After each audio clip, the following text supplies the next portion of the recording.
کیا اس بات کی خبر ہے آپ کو کہ پی آئی اے کے خلاف سازش کس نے کی؟ پی آئی اے کے امپلائیز کے کریڈینشل اسکروٹنی کرنے شروع کیے، چھانٹ بین کرنی شروع کی۔ 658 ایسے لوگ جن کی ڈگریاں جیلی تھیں، ان میں 17 پائلٹ بھی تھے، ان میں 96 انجینئرز بھی تھے۔ ایک ایسا انجینئر بھی تھا جس کی ایف ایس سی کی ڈگری بھی جیلی تھی اور اس کی بی ایس سی کی ڈگری بھی جیلی تھی، وہ صرف میٹرک پاس تھا۔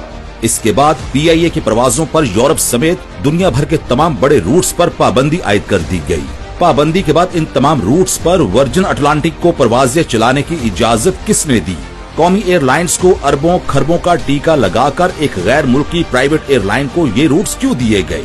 اس ہاؤس سے ایک سٹیٹمنٹ پی آئی اے کے حوالے سے گئی جس نے ملک کے تشخص کو بھی خراب کیا اور اربوں روپے کا نقصان کیا۔ آج جب ورجن اٹلانٹک کا مالک کسی سیاسی لیڈر کے حق میں ٹویٹ کرتا ہے تو سمجھ آتی ہے کہ ورجن ایئر لائن کو کتنا فائدہ ہوتا ہے۔ آج جب ورجن اٹلانٹک ایئر لائن کے سی ای او نے سازشی ٹولے کے لیڈر کے حق میں ٹویٹ کی تو ساری حقیقت واضح ہو گئی۔ سازش بے نقاب ہو گئی کہ کیسے قومی وسائل برباد کر کے پاکستان دشمن قوتوں کو فائدہ پہنچایا جا رہا تھا۔